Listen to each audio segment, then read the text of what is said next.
Hello friends, आज हम पढ़ेंगे कर्मनाशा की हार शिव प्रसाद सिंह द्वारा रचित।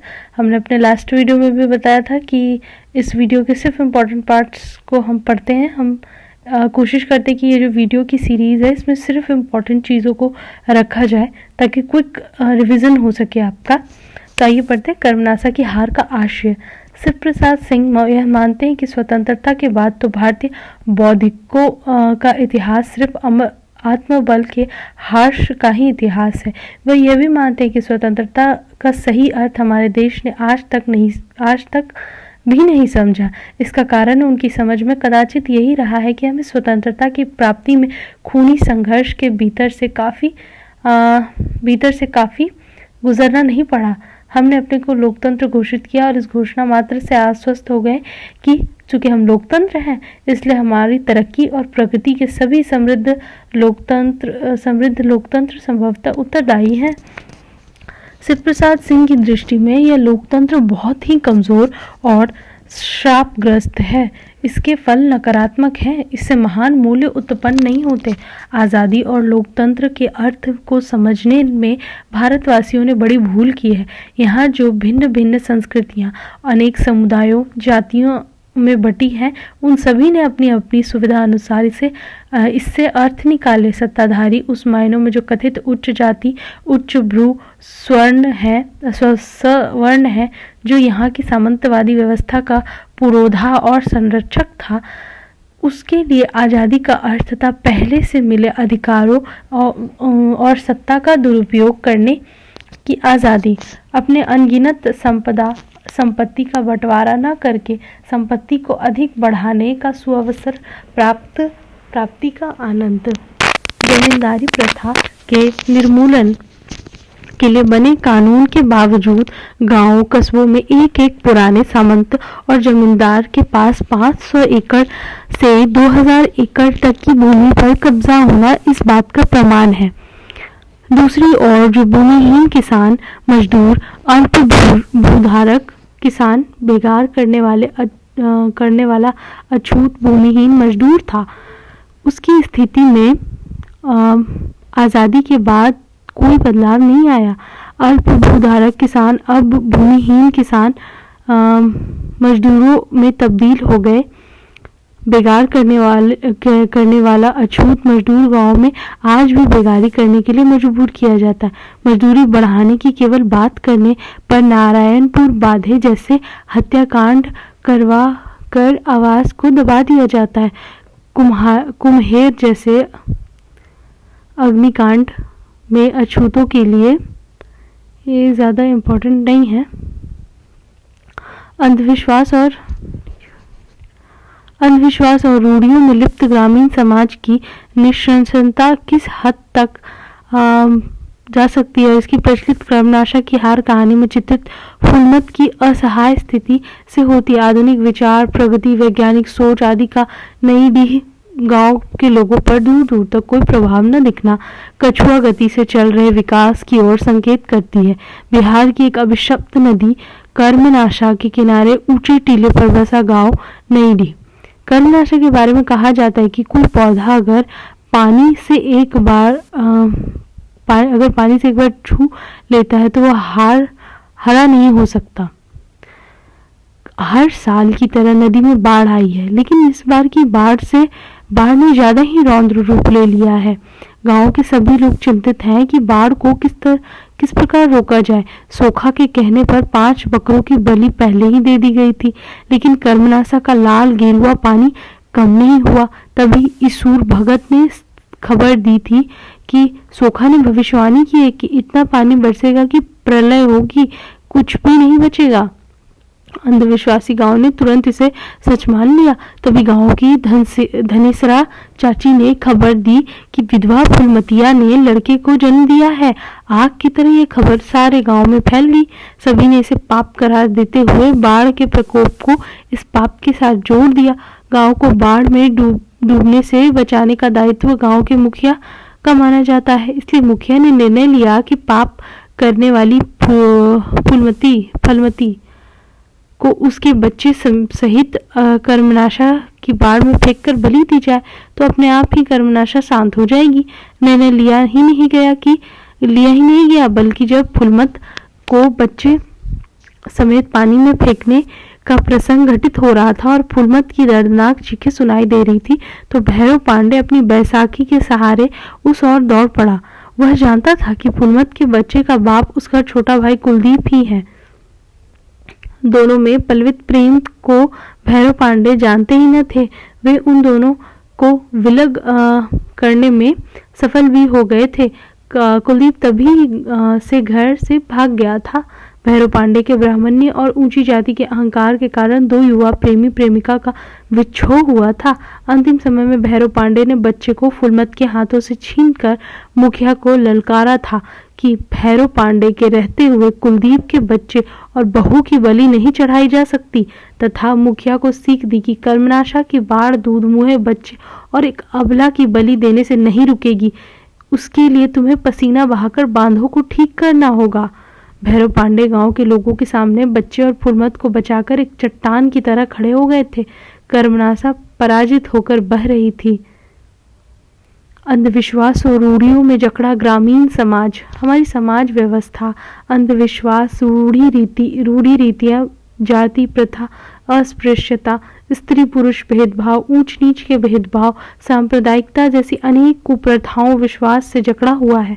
जहाँ कुल साक्षरता का प्रमाण केवल 26% है और स्त्रियों में साक्षरता का प्रमाण 10% है, वहाँ पर वैज्ञानिक सोच और वैज्ञानिक आविष्कारों पर विश्वास के स्थान पर टोने टोटके और ओझाओं के अमानुषिक पाखंड, धार्मिक आडंबर, अंधविश्वास फैलाने वाले अघोरी कृत्यों पर ही तो समाज विश्वास करेगा।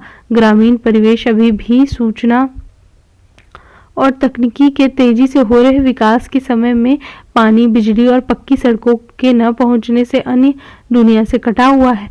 यह समाज आज भी कुल खानदान की मान मर्यादा, जातिगत कठोरता और धर्म की खोखली मान्यताओं के कारण एक बंद समाज है। यह केवल मान्यताएं ही नहीं बल्कि ग्रामीण समाज की रूपरेखा तय करने में इतनी अहम भूमिका है। कर्मनाशा की हार ऐसी ही रूढ़ियों पर आधारित परिवेश प्रधान कहानी है। नरबली देकर बाढ़ से गांव की रक्षा करना ऐसी ही रूढ़ी है। ये रूढ़ियां तर्क से बिल्कुल अछूती होती है। भैरव पांडे से तार्किक आधार देने की कोशिश करते हैं। इस तरह की तमाम रूढ़ियां आज भी ग्रामीण परिवेश में भरी पड़ी है। पिछली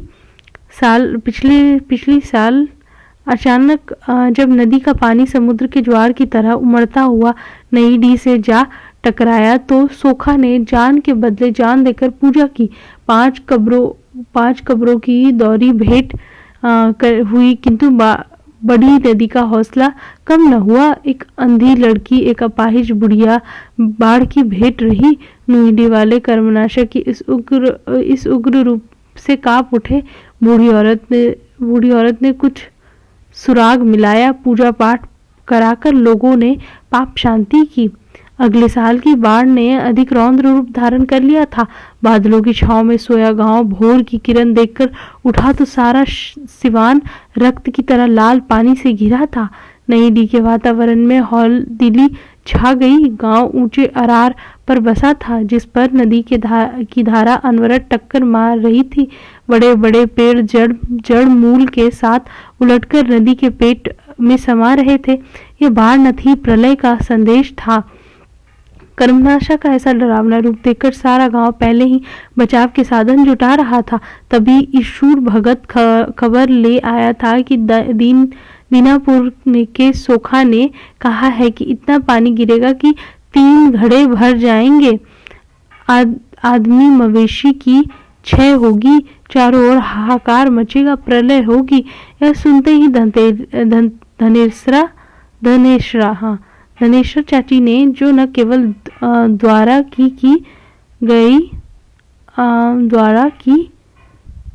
गई भविष्यवाणी पर विश्वास कर रही थी, बल्कि इस प्रलय के पीछे गांव में घटित घटना का तुरंत संबंध जोड़कर कहने लगी, प्रलय न होगी तब क्या बरकत होगी। हे भगवान, जिस गांव में ऐसा पाप कर्म होगा वह बहेगा ना, तब क्या बचेगा। धनेसरा चाची ने विधवा फुलमत के हुए बच्चे की पूरी कहानी गांव को सुना दी। साथ साथ सारा दोष अकेली फुलमत पर मढ़ दी कर बोली, राम रे राम, कुतिया ने पाप किया, गांव के सर बीता। आग लगे ऐसी कोख में 3 दिन की बिटिया और पेट में ऐसे घनघोर दाढ़ी। लेकिन जगेसर पांडे ने जब साफ साफ बात पूछी तो वह बोली, हुआ क्या? फूलमतिया रॉड मेमना लेके बैठी है। विधवा लड़की बेटा ब्याकर सुहागिनी बनी है। लोगों को प्रलय की सूचना देकर हवा में उड़ते आंचल को बरजोरी बस में करती चाची दूसरे चौराहे की ओर बढ़ती जाती। विधवा फुलमतिया को नईडी का समाज पापिन समझ बैठा था। अब उसके प्रति केवल घृणा तिरस्कार ही रह गया था। जैसे ही कर्मनाशा में आई बाढ़ का प्रलय में रूपांतरण होने की बात भगत ने कही, तब से कर्मनाशा के प्रकोप के कारण को फुलमतिया द्वारा हुए भयंकर अपराध से जोड़ दिया गया।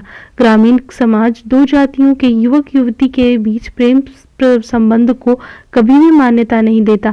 जिस समाज व्यवस्था में विधवा विवाह का निषेध है, वह हिंदू धर्मीय समाज व्यवस्था विधवा को प्रेम करने का अधिकार नहीं देती। परंपरागत सामंती समाज स्त्री को किसी भी प्रकार की आज़ादी नहीं देता।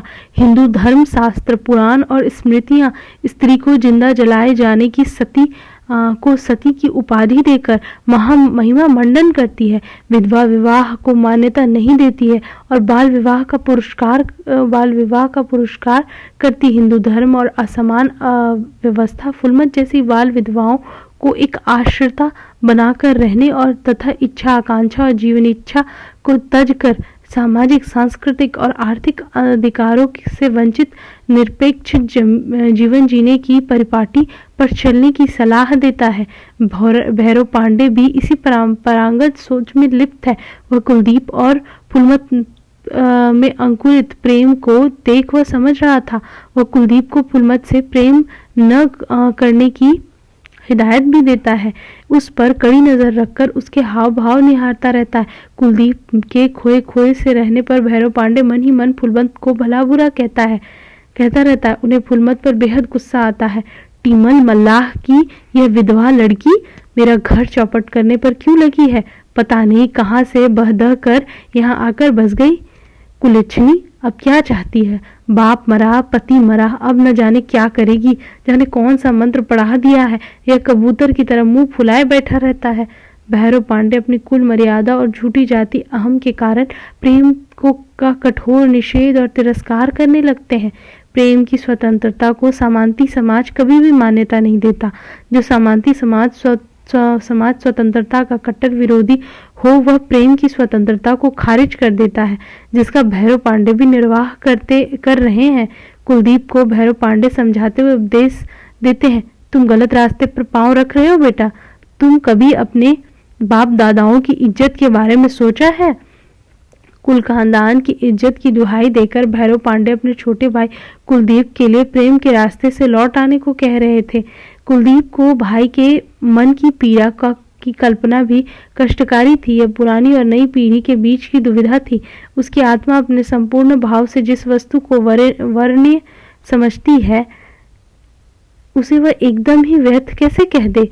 जिस छाया में न जाने क्यों उसे एक अनजाने आनंद का अनुभव होता है, उसे कालिक कह सकना उसके वर्ष में की बात नहीं थी। शिव प्रसाद सिंह कुलदीप के द्वारा ग्रामीण जीवन की इस कुंठाग्रस्त कठोर कट्टरवादी मानसिकता के खिलाफ विद्रोह का स्वर प्रकट करते हैं। सबसे प्रबल रूप में यह रूढ़ियों को लेकर प्रकट हुआ है। तमाम आधुनिक आविष्कारों, प्रगतिशील जीवन मूल्यों के आगमन के बावजूद हमारा ग्रामीण जीवन पुरातन पुरोहितवादी परंपराओं की खोल को अपने ऊपर लादे हुए है। इससे समाज की प्रगति तो पिछड़ती ही है, व्यक्ति की भावनाएं कुंठित होकर उसके जीवन को नष्ट कर देती है। मानवीय विकास अवरुद्ध होकर रह जाता है। कर्मनाशा की हार इसकी सशक्त प्रस्तुति है।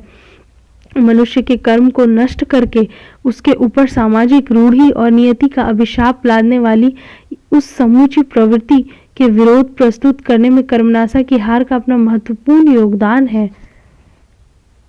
मानवता के बचाव का संघर्ष, अगली रीडिंग ये हमारी ये रहेगी। निम्न जाति की विधवा फूलमतिया से प्यार करने वाला कुलदीप समाज और भैरव पांडे के भय से उसे गर्भवती छोड़कर भाग खड़ा होता है। जब कर्मनाशा की बाढ़ आती है तब फूलमत कुलदीप के बच्चे की मां बन चुकी होती है, जिसे फूलमत के पाप का परिणाम मानकर गांव का मुखिया उसके बच्चे सहित बलिदान देने को तैयार हो जाता है। एक तरफ धर्म, समाज, संस्कृति, परंपरा और नीति मूल्यों के खोखले आदर्शों को ढोता हुआ निर्दयी ठाकुर मुखिया है, तो दूसरी तरफ छोटे भाई के भाग जाने से आहत भैरव पांडे, जो उसी झूठी परंपरा, इज्जत, जाति, अहम का राग अलाप रहा है, वह भी उसी समाज का हिस्सा है। लेकिन एकाध पल के लिए वे वहां तक सोच पाते हैं कि काश फूलमती अपनी ही जाति की होती, लेकिन यहाँ तो उच्च जाति भी नहीं है और ऊपर से विधवा। यद्यपि उसका रूप, स्वभाव, संकोच सब कुछ किसी को भी शोभा देने लायक था, भैरव पांडे के मन में जो घायल भ्रातृ प्रेम छुपा है वह कभी प्रकट रूप में सोचना शुरू कर देता है। फूलमती की तुलसी पूजा करते समय की छवि उन्हें मानवीय बनाती है। लेखक कहानी के माध्यम से ग्रामीण परिवेश में जिस परिवर्तन को लाना चाहते हैं उसके अंश भैरव पांडे के मन में ही छुपे हुए हैं। उसकी आंतरिक मानवीय संवेदना को उद्वेलित करना लेखक के कर्तव्य बन जाता है। तभी बहुत क्रोध आने पर भी कुलदीप को पापी, नीच कहकर एक थप्पड़ तो वे रसीद कर देते हैं, लेकिन फूलमती को केवल चेतावनी दे देते हैं, क्यों खड़ी है डायन, भाग नहीं तो तेरा गला घोटकर इसी पानी में फेंक दूंगा। लेकिन जब पूरा गांव फूलमती और उसके नवजात शिशु को कर्मनाशा में फेंक कर उनकी नरबली देना चाहता है तो वही भैरव पांडे उखड़ गए। मानवीय मूल्य जो परिस्थितिवश अचेतना अवस्था में पड़े थे वे फूट कर बाहर आए। लंगड़े पांडे ने जब यह सुना कि गांव का मुखिया फूलमती को उसके बच्चे सहित कर्मनाशा की बलि चढ़ाने जा रहा है तो एक बार उन्होंने भी सोचा, चलो न रहेगा बांस न बजेगी बांसुरी।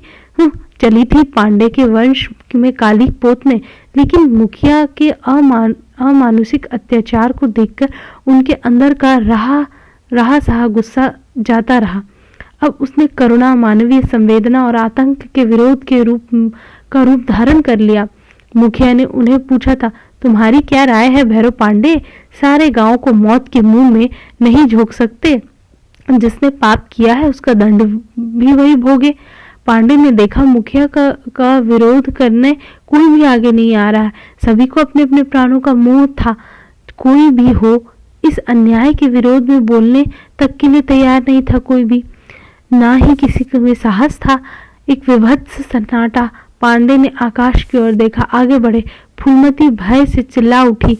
पांडे ने बच्चे को उसकी गोद से छीन लिया और दहाड़ते हुए कहा, मेरी राय पूछते हो मुखिया जी तो सुनो, कर्मनाशा की बाढ़ दूध मुहे बच्चे और एक अबला की बलि देने से नहीं रुकेगी।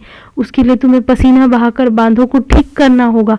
कुलदीप कायर हो सकता है, वह अपने बहू बच्चे को छोड़कर भाग सकता है, किंतु मैं कायर नहीं हूँ। मेरे जीते जी बच्चे और उसकी माँ का कोई बाल भी बांका नहीं कर सकता, समझे? इसके बाद भी समाज शांत नहीं होता। वह फूलमत के किए पाप के बदले में दंड भोगने की व्यवस्था करने में व्यस्त है। रूढ़ियों की जकड़बंदी बहुत सख्त है। तब फिर पांडे कर्मनाशा का असली अर्थ स्पष्ट करते हुए ललकार पड़ते हैं, मैं आपके समाज को कर्मनाशा से कम नहीं समझता, किंतु मैं एक एक पाप गिनाने लगूं तो यहाँ खड़े सारे लोगों का परिवार समेत कर्मनाशा के पेट में जाना पड़ेगा। है कोई तैयार जाने को? भैरव पांडे रूढ़ियों में जकड़े समाज को कर्मनाशा से कम नहीं मानते। उनकी दृढ़ता के आगे यह कर्मनाशा रूपी समाज हार जाता है। ग्रामीण समाज का जो रूप स्वतंत्रता उत्तर कहानी में उभरा है वह समाज की व्यवस्था से संघर्षरत है तथा आज की परंपरागत मान्यताओं की सदियों पुरानी कारा से मुक्त होने के लिए बेचैन है।